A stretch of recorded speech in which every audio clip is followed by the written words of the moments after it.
This week in East Brunswick, a full house was on hand to dedicate the new Senior Citizens Building at the Civic Center. First off, we'll hear from some of the people who made Sunday's dedication possible. Then, stay tuned to win a Read Aloud t-shirt. We'll show an excerpt from this new Channel 8 program, followed by this week's Read Aloud trivia question. Be ready to call in and win. Carol Merle will offer tips on stir-frying on this week's edition of Gourmet Cooking the Easy Way. And later, Mary Tenaccio will talk about pet nutrition on Consumer Aware. This week on Kids Comments, Jennifer Entin will review Only Jody, a book by Judy Delton. And we'll end with this week's Township Council review. All coming up on This Week in East Brunswick.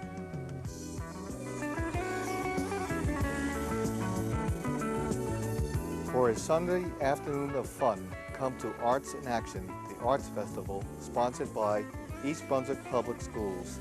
Students from all schools and grade levels will participate. There will be music by choral groups and the Indigos, and exhibits and demonstrations by students in art, home economics, drama, industrial arts, and gymnastics. Admission is free and everyone is invited to attend. The festival will be at East Brunswick High School from 1 to 4 p.m. Sunday, May 20th. If you bring along your camera, you will have your picture taken behind some of these figures created by 6th graders in art classes taught by Mrs. Carol Joknowitz at Chittick School.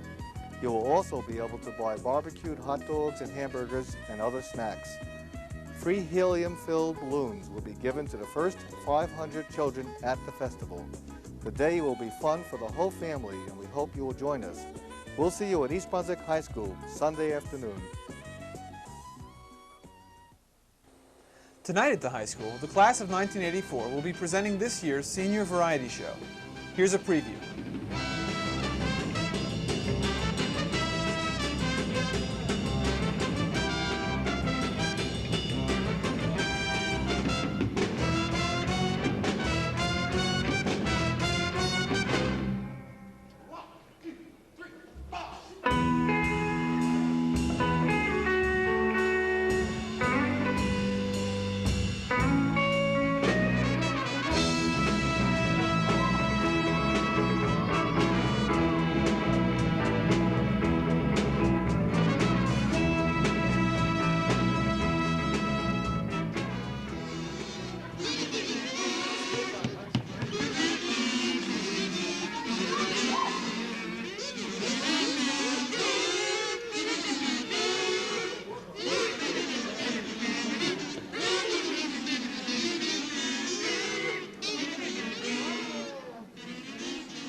Being the one don't do who dance on the floor in around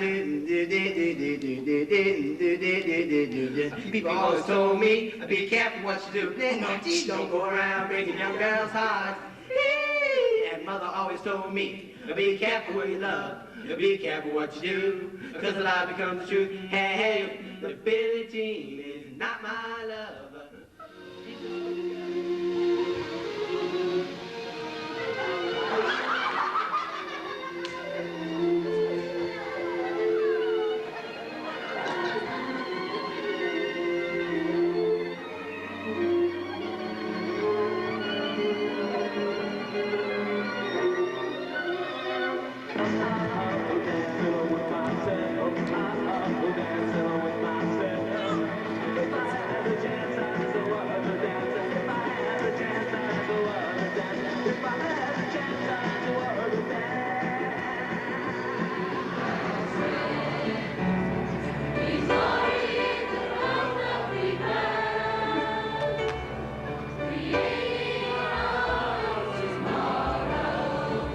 So come out and support the class of 1984 at the Senior Variety Show. It'll take place Thursday, Friday, and Saturday, May 10th, 11th, and 12th at the East Brunswick High School Auditorium. Doors will open at 7 p.m. All tickets are $4 and will be sold at the door. They'll also be sold in advance from 2:15 to 3:30 Thursday and Friday in the lobby.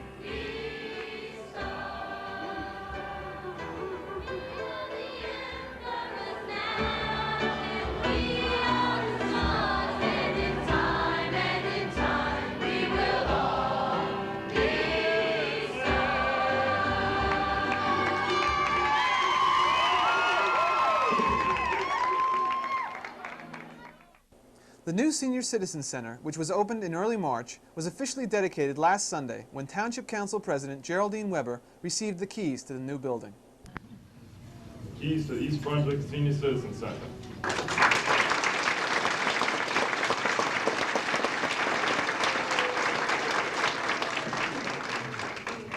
I am very proud and happy to accept the keys on behalf of all of you today. I'm sure that all of you realize, as I do, that this building, as beautiful as it is and as practical as it is just an empty shell without all the people who have been involved in its building, in its planning, and in its use. And those people are so full of love and care that I am just overwhelmed today with the feeling that is present in this room. So remember, the building is beautiful, but the people are extraordinary. Thank you. One of those most responsible for the new facility is Cynthia Schechter, head of the Township Office on Aging. In this business, we talk a lot about the quality of life. And the quality of life in East Brunswick depends a great deal on the people who work in this town. Everybody in this municipal family has had some finger in this pie of putting this building together. And you've heard a lot of names, but I have my own thank yous to make. Starting with John Runyon and the staff in his office, and the people in Central Services, and the people in Planning and Community Development, in Health, and in the Welfare Department, in Consumer Affairs, Floyd in the Printing Department. I know that I'm going to forget some very important people, so you'll all have to forgive me because it's nervous time. But I feel a very deep sense of obligation and gratitude to all those who helped so much, to the people in the library who shared their home with us for so long and so graciously. I hope we'll be able to do as well. To Karen Burke and the recreation staff, friends as well as colleagues, who did so much to make this day come to pass. To Tom Schuster and Tom Williams and Pepsi and the folks over at Public Works and Parks who come running every time we get stuck, especially with the buses. And to a very, very special group of people, the staff of the Office on Aging. You all know them, and they are probably the most unusual people it's ever been my privilege to be associated with. I have special thank yous and deep debt of gratitude to Doreen and Sharon, to Frank and Willie, to Vivian, to Irene, to Esther, and to Alice, all of whom work in our office, and also to Frank and Marty Davis and the custodial staff who take care of this building as if it were their own. I'd like you to give them all a round of applause.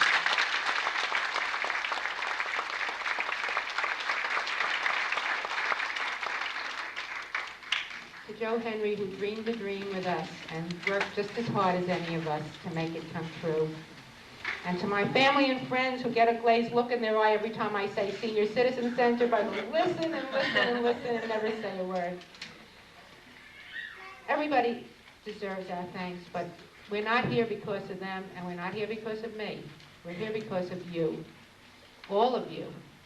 Senior citizens of this community didn't have to take a poll. They didn't have to read the Washington Post or the New York Times to know what their needs were. You all know. Ed Caith and Ben Atlas and the committee, the Senior Center Advisory Committee, and all of the subcommittees, every one of you who has come to this program day after day for so many years, working so hard, helping, always here when we needed you. That's why this building is here. And Jerry is right. It is a shell. What will make it live is your spirit, your giving, your loving, and your sharing. This is not an ending, even though it feels as though we've come to an end. It's really a beginning.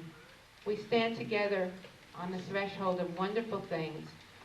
With all of your help and all of your participation, these things will come true. Open your minds to new ideas. Open your hearts to new friends and to love. And together we can make the golden years a reality. As you tour the building, look at the poster on the wall of my office. It says, "I love you very much," and that's the truth. Stay tuned to Channel 8 for more information on programs coming up at the new Senior Citizens Center. Next week at the same time, we'll show scenes from the annual Senior Olympics to be held next Thursday at Bicentennial Park. Congratulations to our senior citizens on their new home away from home. Coming up next, a segment from a new program on Channel 8 called Read Aloud, and a chance to win a Read Aloud t-shirt.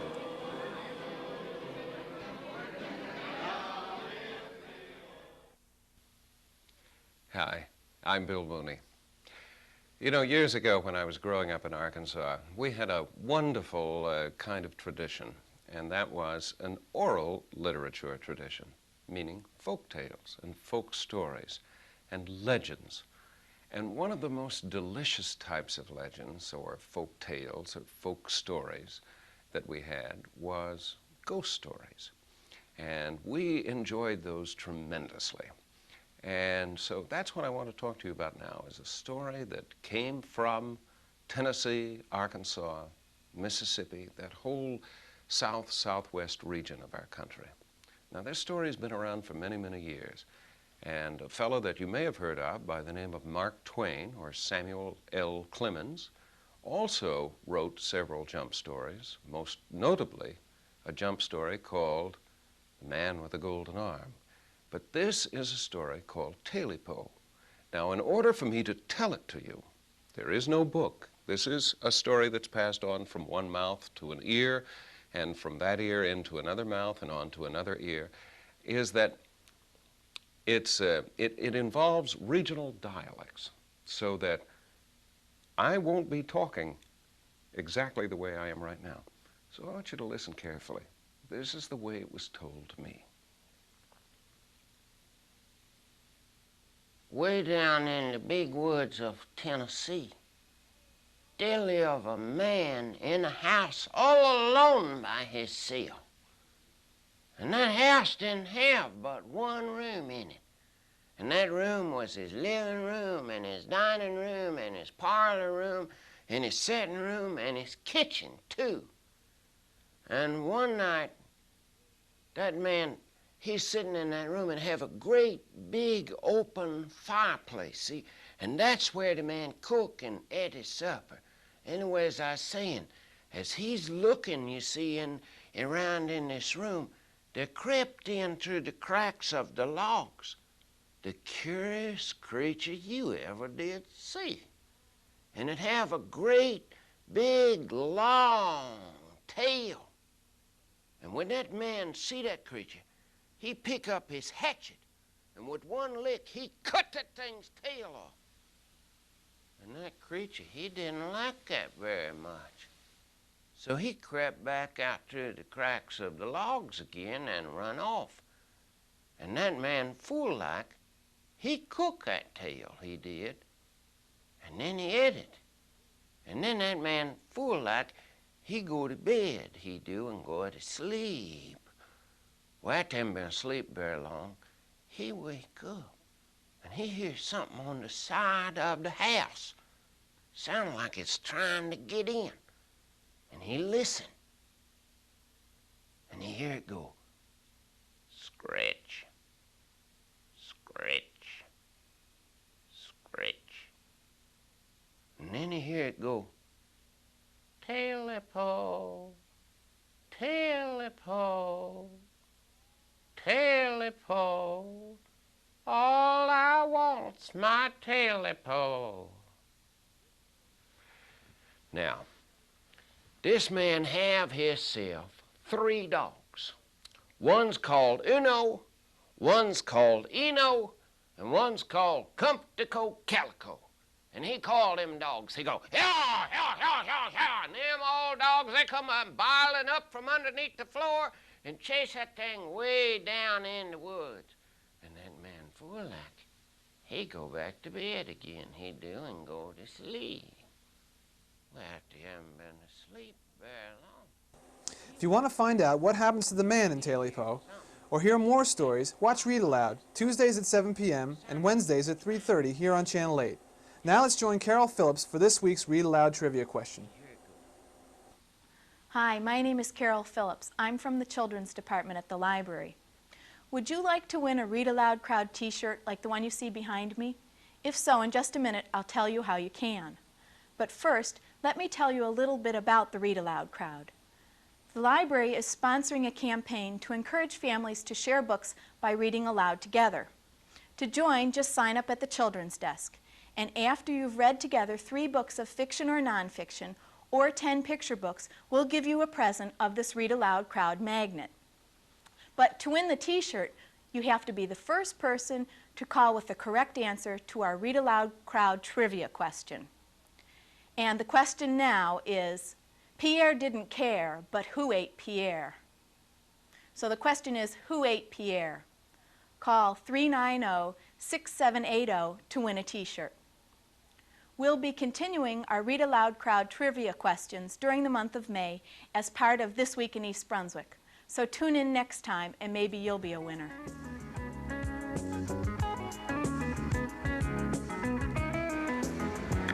Hello and welcome to Gourmet Cooking the Easy Way. I'm Carol Merle, Director of Food Services in East Brunswick Schools, and this is Doris Locastro, Head Cook at Chittick School. Stir frying is a quick, easy way to prepare a nutritious, delicious dinner. Practically any ingredients can be used, beef, chicken, or pork, or all kinds of vegetables. Mrs. Locastro is using chicken in this recipe, and she's slicing the chicken into very thin strips. It's easier to do this if the chicken is just slightly frozen. So if possible, put it into your freezer for about an hour before slicing. We're using about 3/4 pound of boneless chicken breast for 4 servings. And notice how she cuts very, very slim pieces on the diagonal. Mrs. Locastro has previously cut vegetables to cook with the chicken. She's using about 1/3 cup each of carrots, onion, celery, green pepper, all sliced about 1/8 inch thick. Now for the cooking. Heat 2 tablespoons of oil in a frying pan. If you have a wok, it's fine, but you really don't need one. Add the chicken and stir fry over moderate heat until it's no longer pink, about 4 minutes. Remove the chicken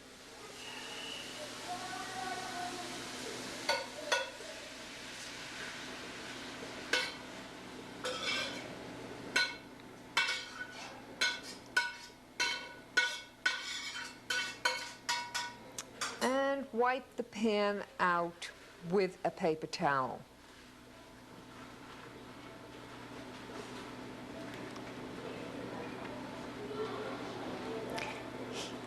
Heat another 2 tablespoons of oil.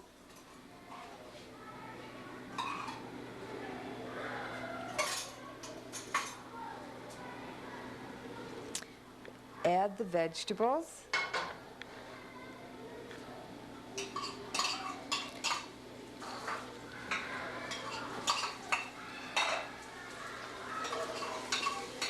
Including 2 cups of bean sprouts.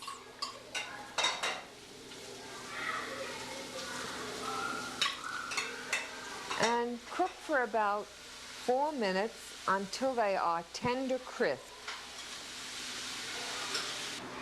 After about 4 minutes, we're going to add a previously mixed half a tablespoon of cornstarch, a half a teaspoon of ginger, 1 tablespoon of soy sauce, and 1/4 cup of sherry. You can also use dry white wine or chicken broth. Stir this mixture into the vegetables and continue cooking until bubbly.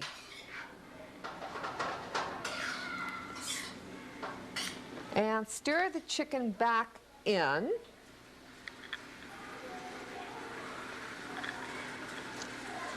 Reduce your heat. And and cook for another minute. And here you have a wonderful dinner. Serve the chicken and vegetables over either white or brown rice. Add some fruit for dessert, and you're all set.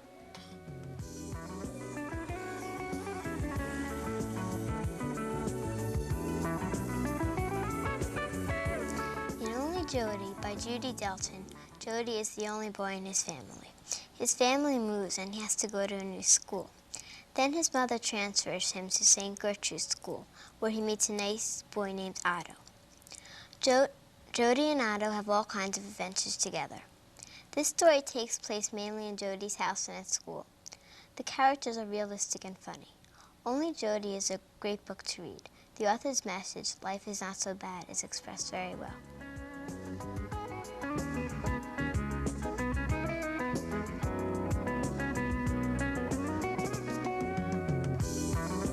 Hello, and welcome once again to Consumer Aware. I'm Mary Tenaccio, and today I would like to discuss a few minutes the nutrition of our pets. How many of us pet owners pay too much attention to what the nutritional value is in the food that we buy for our pets? One of the most erroneous beliefs about dogs is that they need a very high protein diet. Really, the high protein diet is only needed in the first 6 months of their life, if after they have given birth and they are nursing their puppies, or after surgery. Most commercial dog foods have enough protein in them.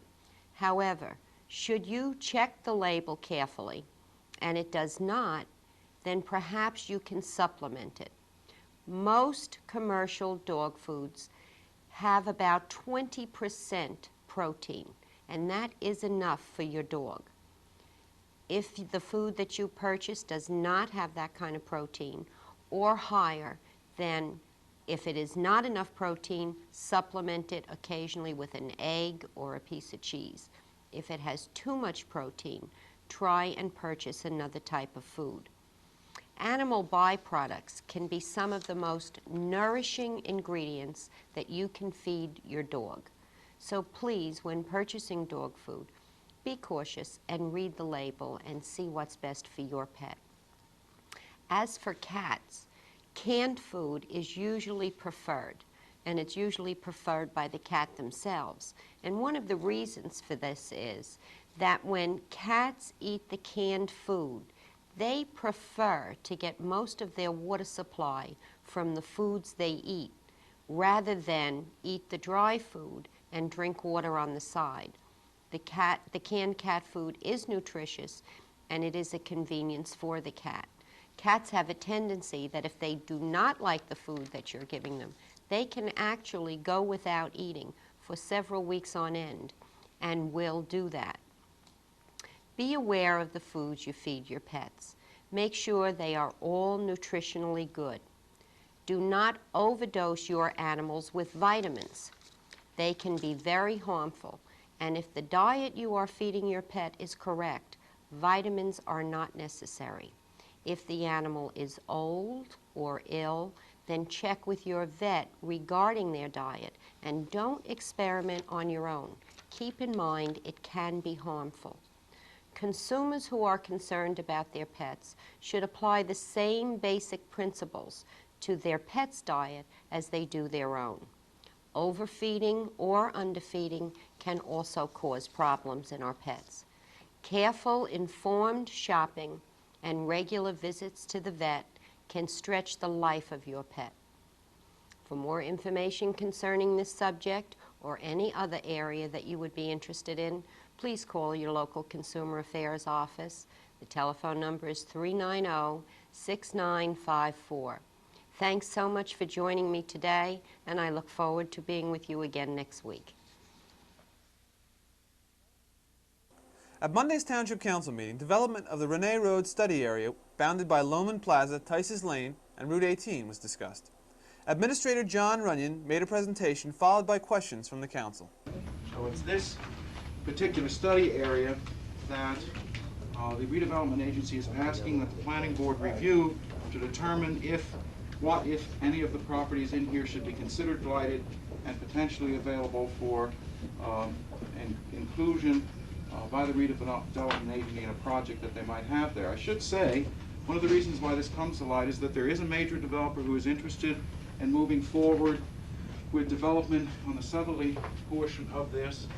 As we all know, this very large tract that is currently the Turnpike Drive-In Theater has been sold and probably will become available for development in the not too distant future.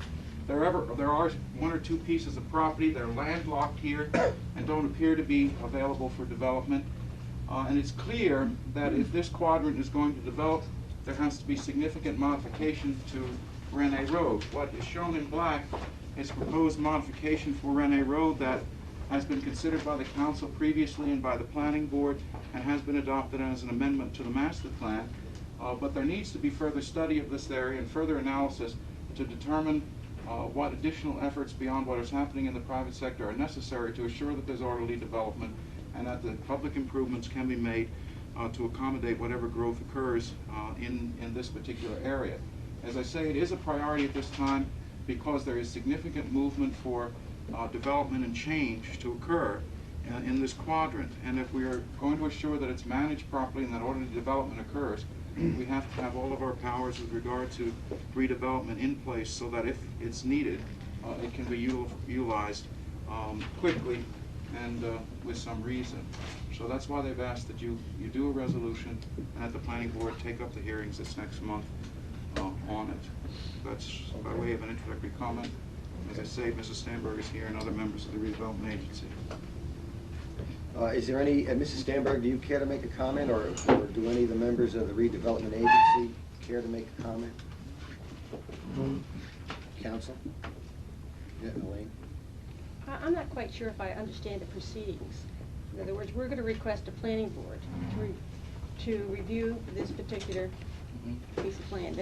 What happens then? Okay. The planning board will hold a blight hearing in which evidence will be entered as concerning whether or not properties are or are not blighted. What constitutes blight? Mr. Bush should be here. Generally speaking, the land is underutilized. If the structures which are on the land do not meet code or dilapidated, if in fact there be higher and better use for the property, there are a whole series of criteria of that nature. And when we condemned in the Maglease instance, it was because essentially the property was a blight on the neighborhood in the sense of being deteriorated, dilapidated, not up to code standards. But if the land is underutilized, essentially not effectively utilized, or if the premises that are constructed on the land don't basically meet the codes and the standards. I don't know if you know any footnotes on that, though. The real key to utilization is the fact that you have a plan, and the plan you adopted was a Route 18 urban study plan. And if there are impediments that would prevent that plan from being implemented, and that's either ownership patterns or existing structures or lack of public facilities such as roads or utilities, then those are criteria that would go towards blight. And if the planning board determines that some of those or any one of them do exist that would impede the ability of the plan that has been approved, then that constitutes underutilization. But if they determine that the plan can be implemented without the necessity of condemnation or those impediments being removed, then it's not blighted. So that really is the key for utilization, is your planning document, which you have had in place for some time, and we've seen that time hasn't allowed it to occur naturally. So I think that the redevelopment agency has recognized that, and they said that this seems to be the next step because natural economic market hasn't allowed it to occur. Okay. So what the planning board will do then is consider blight, probably at the same time adopt a very specific and more detailed redevelopment plan. It will be forwarded back here to the Township Council with those recommendations. You would review it, and if you're in agreement, you would adopt it. And it's only at that juncture then that the redevelopment agency could go ahead and utilize any of its powers with regard to condemnation or otherwise to facilitate orderly development in this area. That's all for this week. Thanks for watching.